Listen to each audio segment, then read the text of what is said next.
Hello ನಮಸ್ಕಾರ. ನನ್ನ ಹೆಸರು ರಾಜು. ವಿಜಯನಗರ ಅಂದರೆ ವಿಶ್ವವಿಖ್ಯಾತ ಯುನೆಸ್ಕೋ ಪಾರಂಪರಿಕ ಪಟ್ಟಿಗೆ ಸೇರಿದಂಥ ಹಂಪಿ ಇರ್ತಕ್ಕಂಥ ಜಿಲ್ಲೆ ವಿಜಯನಗರ. ನಮ್ಮೂರು ವಿಜಯನಗರ ಜಿಲ್ಲೆ ನಮ್ಮದು.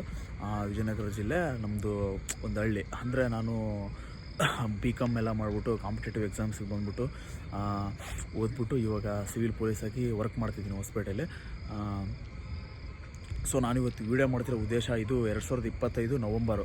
ಅಂದರೆ ಗೃಹ ಸಚಿವರೆಲ್ಲ ವೀಡಿಯೋ ಕಾನ್ಫರೆನ್ಸ್ದಲ್ಲೆಲ್ಲ ಮತ್ತು ನ್ಯೂಸ್ ಚಾನಲ್ಸ್ ಮುಂದೆಲ್ಲ ಹೇಳಿದಿರೋದು ನೀವೆಲ್ಲ ಕೇಳಿರ್ತೀರ, ಮತ್ತು ಎಲ್ಲ ಟೆಲಿಗ್ರಾಮು ಮತ್ತು ಯೂಟ್ಯೂಬ್ ಚಾನಲ್ದಲ್ಲೆಲ್ಲ ನೋಡಿರ್ತೀರ ಅಂತ ಅಂದ್ಕೊಂಡಿದ್ದೀನಿ. ಅಂದರೆ ಇನ್ನೇನು ಕೆಲವೇ ದಿನಗಳಲ್ಲಿ, ಇನ್ನೇನು ತುಂಬ ಶಾರ್ಟ್ ಟೈಮಲ್ಲಿ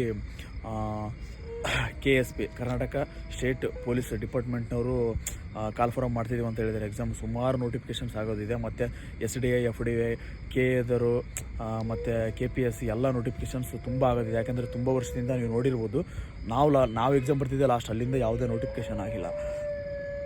2022ರಲ್ಲಿ ನೋಟಿಫಿಕೇಷನ್ ಆಗಿತ್ತು, 23ರಲ್ಲಿ ಇದಾಗಿ 24ರಲ್ಲಿ ಅಪಾಯಿಂಟ್ ಆಗಿ ನಾವು ಟ್ರೈನಿಂಗ್ ಮುಗಿಸ್ಕೊಂಡು ಬರೋಷ್ಟೊತ್ತಿಗೆ 11 ತಿಂಗಳು ಟ್ರೈನಿಂಗ್ ಮುಗಿಸ್ಕೊಂಡು ಬಂದ್ವಿ. ಅಲ್ಲಿವರೆಗೂ ಯಾವುದೇ ನೋಟಿಫಿಕೇಷನ್ ಆಗಿಲ್ಲ. ಸೊ ಹಂಗಾಗಿ ಈ ಸರ್ತಿ ಖಂಡಿತವಾಗ್ಲೂ ನೋಟಿಫಿಕೇಷನ್ಸ್ ಆಗುತ್ತೆ. ಸೊ ಯಾರೆಲ್ಲ ಓದ್ತಿದ್ದೀರಾ ತುಂಬ ಚೆನ್ನಾಗಿ ಓದ್ಲಿಕ್ಕೆ ಸ್ಟಾರ್ಟ್ ಮಾಡಿ, ಮತ್ತು ರಿವಿಷನ್ನ ಮೋಸ್ಟ್ ಆಫ್ ಟೈಮು ರಿವಿಷನ್ನ ಮಾಡಿ. ಯಾಕಂದರೆ ನೀವು ಎಷ್ಟು ರಿವಿಷನ್ ಮಾಡ್ತೀರಾ ಅಷ್ಟು ಪರ್ಫೆಕ್ಟ್ ಆಗ್ತೀರಾ. ಮತ್ತು ಟೆಸ್ಟನ್ನ ನೀವು ಎಕ್ಸಾಮಲ್ಲಿ ಹೋಗ್ಬಿಟ್ಟು ತಪ್ಪು ಮಾಡೋದಕ್ಕಿಂತ ರೂಮಲ್ಲೇ ಕೂತ್ಕೊಂಡು ಅಥವಾ ಟೆಸ್ಟ್ ಕಂಟೆಂಟ್ ಮಾಡ್ತಿರ್ತಾರಲ್ಲ ಎಲ್ಲಾದರೂ ಅಲ್ಲಿ ಹೋಗ್ಬಿಟ್ಟು ಟೆಸ್ಟ್ ಅಟೆಂಡ್ ಮಾಡಿ. ಸೊ ನಿಮ್ಮ ಅಲ್ಲಿ ಮಾಡೋ ಮಿಸ್ಟೇಕ್ಸ್ನ ಇಲ್ಲೇ ಮಾಡಿ. ಸೊ ನೀವು ಒಂದು ಸರ್ತಿ ಏನಾದರೂ ಎಕ್ಸಾಮ್ ಕಳ್ಕೊಂಡ್ರೆ ಮತ್ತೊಂದು ಸರ್ತಿ ಎಕ್ಸಾಮ್ ಬರಬೇಕಂದ್ರೆ ಕಾಯೋದು ತುಂಬ ಕಷ್ಟ, ನಿಮಗೆ ಗೊತ್ತಿರ್ತದೆ. ಯಾಕಂದರೆ ನೀವು ಧಾರವಾಡದಲ್ಲಿ ಅಥವಾ ಬೆಂಗಳೂರಲ್ಲಿ ಬಿಜಾಪುರದಲ್ಲೆಲ್ಲ ಕೋಚಿಂಗ್ ಹಚ್ಬಿಟ್ಟು ಅಥವಾ ತಿಂಗಳ ರೂಮ್ ರೆಂಟ್ ಎಲ್ಲ ಕಟ್ಕೊಂಡು ಓದ್ತಿರ್ತಾರೆ, ಅದು ನಿಮಗೆ ಮಾತ್ರ ಗೊತ್ತಿರ್ತೈತಿ. ಸೊ ಅದಕ್ಕೆ ಈಗ ಸಿಕ್ಕಿರ್ತಕ್ಕಂಥ ಅವಕಾಶ ತುಂಬ ಅಂದರೆ ತುಂಬ ಚೆನ್ನಾಗಿ ಬಳಸ್ಕೊಳ್ರಿ. ನೋಟಿಫಿಕೇಷನ್ ಆಗಿಲ್ಲ ಈ ಥರ ಯೋಚನೆ ಮಾಡೋಕೆ ಹೋಗ್ಬೇಡಿ. ಈಗ ಸಿಕ್ಕಿರ್ತಕ್ಕಂಥ ಅವಕಾಶ ಅಂದರೆ ಯಾರೆಲ್ಲ ಲಾಸ್ಟ್ ಟೈಮ್ ಎಕ್ಸಾಮ್ ಬರೆದ್ಬಿಟ್ಟು ಸೆಲೆಕ್ಷನ್ ಆಗಿಲ್ಲ, ಅಂದರೆ 2 ಮಾರ್ಕ್ಸು 1 ಮಾರ್ಕ್ಸು ಇಲ್ಲ ಫಿಸಿಕಲ್ ಹೋಗಿ 1:5 ಫಿಸಿಕಲ್ ಹೋಗಿ ಎಲ್ಲ ಸೆಲೆಕ್ಷನ್ ಆಗದೇ ಇರೋರು ಇರ್ತೀರ. ಸೊ ಅವರೆಲ್ಲ ನೀವು ಒಂದು ಸ್ಟೇಜಲ್ಲಿ ಇರ್ತೀರ, ಅಂದರೆ ಎಕ್ಸಾಮ್ ಕ್ಲಿಯರ್ ಮಾಡೋಕ್ಕೆ ಹತ್ರ ಅಂದರೆ ಬಾಗಿಲು ತಟ್ಬಿಟ್ಟು ಬಂದಿರ್ತೀರ. ಸೊ ನೀವು ಒಂದು ಲಾಸ್ಟ್ ಟೈಮು ನಾನು ಚೆನ್ನಾಗಿ ಸ್ಕೋರ್ ಮಾಡಿದ್ದೆ ಅಥವಾ ಫಿಸಿಕಲ್ ಹೋಗಿದ್ದೆ 1:5 ಬಂದಿತ್ತು, ಒಳ್ಳೆ ಸ್ಕೋರ್ ಮಾಡಿದ್ದೆ ಅಂತ ಅಂದ್ಕೊಂಡು ನೀವೇನಾದರೂ ಅದೇ ಇದರಲ್ಲಿ ಏನಾದರೂ ಇದ್ದರೆ, ಈ ಸರ್ತಿ ಏನಾದರೂ ಸ್ವಲ್ಪ ಲೇಸಿನೆಸ್ ಏನಾದರೂ ತೋರಿಸಿದ್ರೆ ನಿಜವಾಗ್ಲೂ ಈ ಸರ್ತಿ ಫಿಸಿಕಲ್ಲೂ ಬರೋಲ್ಲ, ಸೆಲೆಕ್ಷನ್ ಅಲ್ಲ ಫಿಸಿಕಲ್ಲೂ ಬರೋಲ್ಲ. ಸೊ ಹಂಗಾಗ್ಬಿಟ್ಟು ಅವಾಗೆಷ್ಟು ಓದಿದ್ರಲ್ಲ ಅದಕ್ಕಿಂತ ಡಬ್ಬಲಾಗಿ ಓದೋಕ್ಕೆ ಟ್ರೈ ಮಾಡಿರಿ. ಮತ್ತು ಪಕ್ಕ ಈ ಸರ್ತಿ CRDR ಸಿವಿಲ್ಲು ಮತ್ತು KSRP ನೋಟಿಫಿಕೇಷನ್ ಆಗೋದಿದೆ. ನೀವು ಈಗಲಿಂದ ಯಾರ್ಯಾರು ಪ್ರಿಪೇರ್ ಮಾಡ್ತಿದ್ರೆ ಅವರು ಇನ್ನೂ ಚೆನ್ನಾಗಿ ಪ್ರಿಪೇರ್ ಮಾಡಿ. ಸೊ ನವಂಬರು ಇಲ್ಲ ಡಿಸೆಂಬರ್ ಆದೇ ಆಗ್ತಿತ್ತು. ಯಾಕಂದರೆ 2025ರಲ್ಲಿ ಒಂದಾದ್ರೂ ನೋಟಿಫಿಕೇಷನ್ಸ್ ತೋರಿಸ್ಬೇಕು, ಗೆಜೆಟ್ ಹೊರಡಿಸೋದಿರ್ತದೆ ಸರ್ಕಾರದಿಂದ. ಸೊ ಹಂಗಾಗಿ ನೋಟಿಫಿಕೇಷನ್ಸ್ ಆಗುತ್ತೆ. ಮತ್ತು ಅದು ಬೇರೆ ಈ ಸರ್ತಿ KEದವ್ರು ಎಕ್ಸಾಮ್ ನಡೆಸಿದರೆ ಖಂಡಿತ ನಿಮಗೆಲ್ಲ ಗೊತ್ತಿರ್ಬೋದು, ನೀವು ಫ್ಯಾಕ್ಸ್ ಎಲ್ಲ ನೋಡಿರ್ಬೋದು. KEದರ ಎಕ್ಸಾಮ್ನ ಅವರು ಕಾಲ್ ಫಾರಮ್ ಮಾಡಿ 1 ತಿಂಗಳು ಡೇಟ್ ಕೊಡ್ತಾರೆ. ನಿಮಗೆ ಎಷ್ಟು ತಿಂಗಳು ಓದಲಿಕ್ಕೆ ಟೈಮ್ ಸಿಗ್ತದೆ ಅಂತ ನೀವೇ ಕ್ಯಾಲ್ಕುಲೇಷನ್ ಮಾಡಿ. ಕಾಲ್ ಫಾರಮ್ ಆದಮೇಲೆ 1 ತಿಂಗಳು ಅಪ್ಲಿಕೇಶನ್ ಹಾಕೋಕ್ಕೆ ಡೇಟ್ ಕೊಡ್ತಾರೆ. ಅಪ್ಲಿಕೇಶನ್ ಹಾಕಿದ್ಮೇಲೆ 1 ತಿಂಗಳು ಅಥವಾ 1.5 ತಿಂಗಳಲ್ಲಿ ಅವ್ರು ಎಕ್ಸಾಮ್ ಡೇಟ್ ಫಿಕ್ಸ್ ಮಾಡ್ತಾರೆ. ಎಕ್ಸಾಮ್ ಡೇಟ್ ಫಿಕ್ಸ್ ಮಾಡಿದ್ಮೇಲೆ ಯಾವುದೇ ಥರ ಮುಂದಕ್ಕೆ ಹಾಕಲ್ಲ, ಪಕ್ಕ ಅಂದರೆ ಪಕ್ಕ ಎಕ್ಸಾಮ್ ನಡೆಸ್ತಾರೆ. KEದರ ಮಾತ್ರ ಖಂಡಿತ ಎಕ್ಸಾಮ್ ನಡೆಸ್ತಾರೆ. ನೀವು ಒಂದು ಸರ್ತಿ ಏನಾದರೂ ಎಕ್ಸಾಮ್ ಕ್ಲಿಕ್ ಮಾಡ್ಕೊಂಡ್ಲಾರ್ದಂಗೆ ಏನಾದರೂ ಮಿಸ್ಟೇಕ್ಸ್ ಮಾಡಿ ಕಳ್ಕೊಂಡ್ರೆ ಇನ್ನೊಂದು ಸರ್ತಿ ಓದೋಕ್ಕಾಗಲ್ಲ. ಎಸ್ಪೆಷಲಿ ಯಾರಿಗಂತಂದರೆ ಯಾರೆಲ್ಲ ನಿಮ್ಮ ಏಜ್ ಆಗಿ ಮತ್ತೊಂದು ಸರ್ತಿ ಏಜ್ ಎಕ್ಸ್ಟೆಂಡ್ ಮಾಡಿದೆ ನಿಮ್ಮದೆಲ್ಲ ಎಕ್ಸಾಮು ಅಪ್ಲಿಕೇಬಲ್ ಆಗಲ್ಲ ಯಾರು ಆಗಿದ್ದೀರಲ್ಲ ಅವ್ರಿಗಂತೂ ವೆರಿ ವೆರಿ ಇಂಪಾರ್ಟೆಂಟ್. ಯಾಕಂದರೆ ನಿಮಗೆ ಸಿಕ್ಕಿರ್ತಕ್ಕಂಥ ಒಂದು ಸುವರ್ಣ ಅವಕಾಶ ಅಂತ ಅನ್ಕೋಬೇಕು.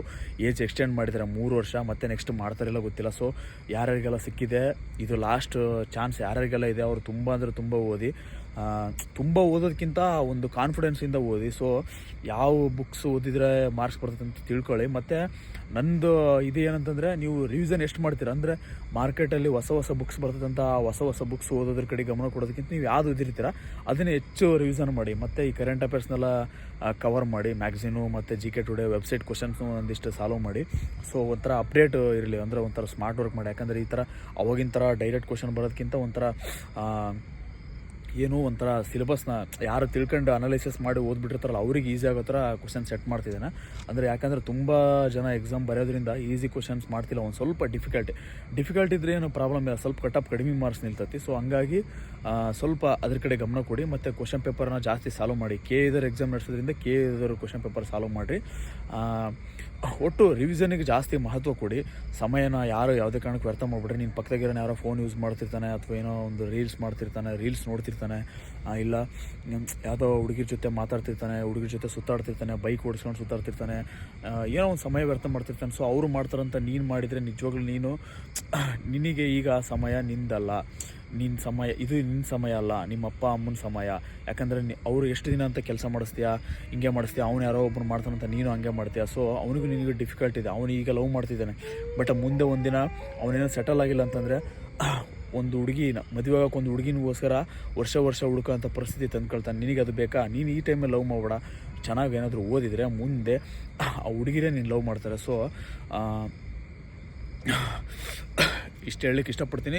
ಮುಂದೆ ಮತ್ತು ಯಾವ ಥರ ಎಕ್ಸಾಮಿಗೆ ಅಂದರೆ ನಾನು ಯಾವ ಥರ ಪ್ರಿಪೇರ್ ಮಾಡಿದೆ ಮತ್ತು ಯಾವ್ಯಾವ ಸಬ್ಜೆಕ್ಟ್ನ ಯಾವ ಥರ ಸಿಲೆಬಸ್ನ ಒಂದು ಹಿಡ್ಕೊಳ್ಬೇಕಂತ ನಿಮಗೆ ಹೇಳ್ಬೇಕಂತ ಅಂದ್ಕೊಂಡಿದ್ದೀನಿ. ಸೊ ಅದೇನಾದರೂ ವೀಡಿಯೋ ಬೇಕಂದರೆ ನೀವು ಕಮೆಂಟ್ ಮಾಡಿ ಮತ್ತು ಅದ್ರ ಜೊತೆಗೆ ಸಬ್ಸ್ಕ್ರೈಬ್ ಮಾಡಿ. ಯಾಕಂದರೆ ನೀವೇನಾದರೂ ಕೇಳಿದರೆ ನಾನು ಆನ್ಸರ್ ಮಾಡಬೇಕಂದ್ರೆ ಲೈವ್ ಬರಬೇಕು. ಸೊ ಲೈವ್ ಬರಬೇಕಂತಂದರೆ ಯೂಟ್ಯೂಬಲ್ಲಿ ಒಂದು 500 ಸಬ್ಸ್ಕ್ರೈಬ್ ಇದ್ದರೆ ಮಾತ್ರ ಲೈವ್ ಬರಲಿಕ್ಕೆ ಅದು ಇದು ಮಾಡುತ್ತೆ, ಅಂದರೆ ಸಹಕಾರ ಮಾಡುತ್ತೆ. ಸೊ 500 ಜನ ಇದ್ದರೆ ಮಾತ್ರ ನಾನು ಲೈವ್ ಬರೋಕ್ಕೆ ಸಾಧ್ಯ ಯೂಟ್ಯೂಬಲ್ಲಿ. ಸೊ ಹಂಗಾಗಿಬಿಟ್ಟು ಸಬ್ಸ್ಕ್ರೈಬ್ ಮಾಡಿರಿ ಅಂತ ಹೇಳ್ತೀನಿ. Thank you so much for this watching this video. ಏನಾದರೂ ತಪ್ಪು ಮಾತಾಡಿದರೆ ಕ್ಷಮಿಸಿ. ಸೊ ನಾನು ಮಾತಾಡಿದ್ರಿಂದ ಯಾರಾದರೂ ಅಂದರೆ ನಾವೆಲ್ಲ ಈ ಥರ ವೀಡಿಯೋ ನೋಡ್ಬಿಟ್ಟು ಯಾರಾದರೂ ಮಾತಾಡಿದರೆ ಓದ್ಲಿಕ್ಕೆ ಸ್ಪಿರಿಟ್ ಬರ್ತಿತ್ತು. ಸೊ ಹಂಗಾಗ್ಬಿಟ್ಟು ನಮ್ಮ ವೀಡಿಯೋ ನೋಡ್ಬಿಟ್ಟು ಯಾರಾದರೂ ಒಬ್ಬ ಓದಿದ್ರು ನಾನು ವೀಡಿಯೋ ಮಾಡಿದ್ದಕ್ಕೆ ಒಂದು ಸಾರ್ಥಕ ಅಂತ ಅಂದ್ಕೊಂಡು ಈ ವಿಡಿಯೋನ ಇಲ್ಲಿ ಮುಗಿಸ್ತಿದ್ದೀನಿ. ಲೈಕ್ ಮಾಡಿರಿ ಮತ್ತು ಶೇರ್ ಮಾಡಿ. ಸಬ್ಸ್ಕ್ರೈಬ್ ಮಾಡೋದು ಮಿಸ್ ಮಾಡಬೇಡಿ, ಯಾಕೆಂದರೆ ಸಬ್ಸ್ಕ್ರೈಬ್ ಮಾಡಿದ್ರಿಂದ ನಾನು ಲೈವ್ ಬರ್ಬೋದು. ಸೊ ಸಬ್ಸ್ಕ್ರೈಬ್ ಮಾಡ್ತೀರಾ ಅಂತ ಅಂದ್ಕೊಂಡಿದ್ದೀನಿ. ಬಾಯ್.